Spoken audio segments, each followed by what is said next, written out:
How's it going, everyone? Wraith here with some new Doom Eternal gameplay to dig into and analyze the new features. It seems like forever since we first saw Doom Eternal back in August, and now with the reveal of Google's streaming service Stadia, Doom Eternal was shown at a consistent 1080p 60 frames per second. Of course, when Stadia is released, it will be able to handle 4K HDR and 60 FPS, which Doom Eternal will be able to handle as well. Anyway, this video is to go in depth with the gameplay and see what is new and where the Slayer is at in the level shown. Hope you enjoy the video and be sure to like and subscribe if you like what you see. Let's get into it.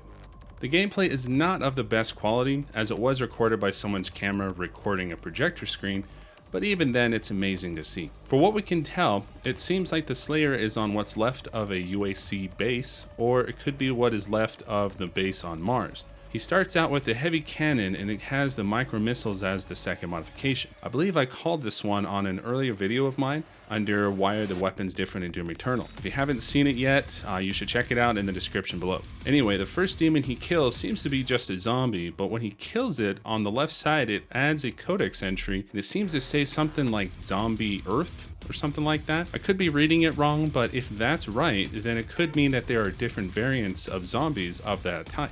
Then he kills what seems to be a new demon at first glance, but it seems like it says Prowler in the codex that shows up. If you remember in Doom 2016's multiplayer, the Prowler was a demon you could obtain and wreak havoc on the other players, and it had a dash ability as its main attack, along with having sharp claws. If this is the case, then we may have some demons from the Doom 2016 multiplayer in Doom Eternal.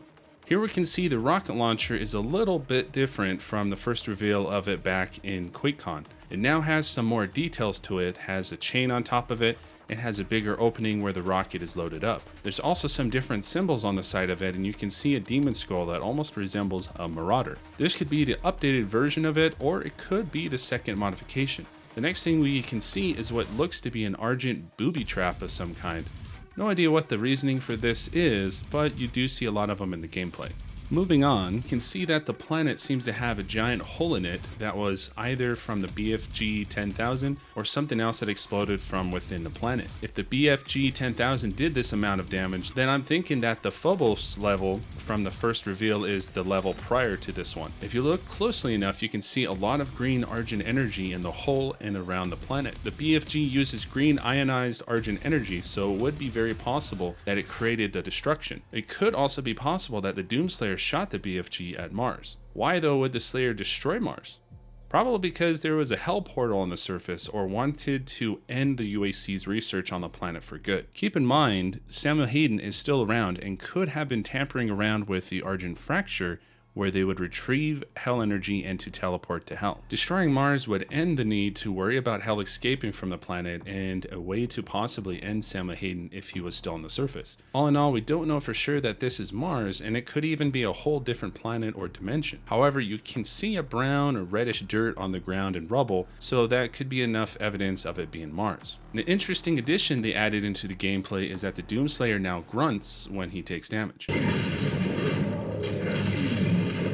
This was something that the original Doom games had, and even the Quake games as well. I think it adds a bit more humanity to this Slayer, and it makes it feel more immersive as you can tell that you're taking damage. Another thing I noticed was in the bottom right corner you can see the ammo and other icons, but the new thing you can now see is both the grenade and flamethrower icons being shown. In the first reveal, you can only see one at a time. In the QuakeCon reveal, when the grenade was going to be used, you would only see the grenade icon, then only the flame icon when using the flamethrower. Not to mention, you can see the D-pad, and that seems to be the way to switch between them, as the left arrow may be the grenade and the right is the flamethrower. Hopefully there will be other utilities used, and I'll be posting a video soon about that in the future, so keep an eye out for it. You can also see in the bottom right that the icon to the right of the amount of ammo you currently have shows which mod you have equipped at the time. For instance, when he has the heavy cannon equipped with the micro missiles, you can see a missile icon, and then when he had the scope mod equipped, you would see a sight or reticle icon. Same thing goes for all of the weapons, and even in the weapon wheel shows the mod icons with the weapons. This is a nice new feature, so if you are needing to switch to the right weapon, you'll know what mod you had equipped before using it. With the new mechanic of the directional boost, it really plays a major role in a level like this.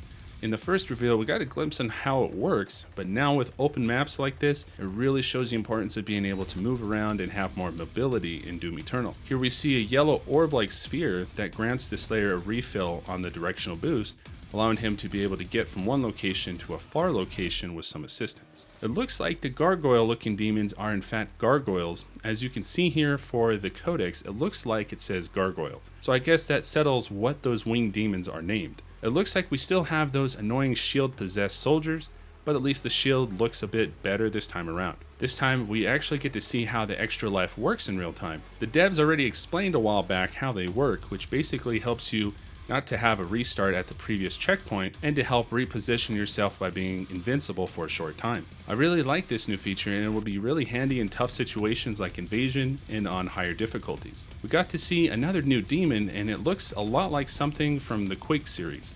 It's basically a cybernetic possessed human with 4 robotic legs that shoots a ring-like red plasma shot. They seem to be very mobile, but not too strong, as 2 shots from the super shotgun was enough to turn them into a demon sprinkler.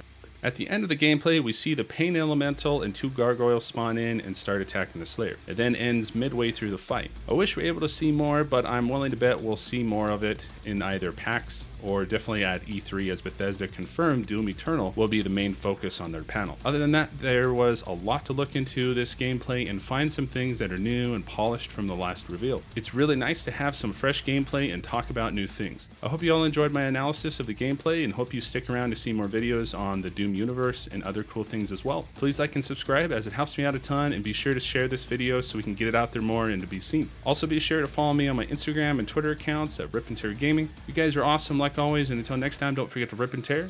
Peace.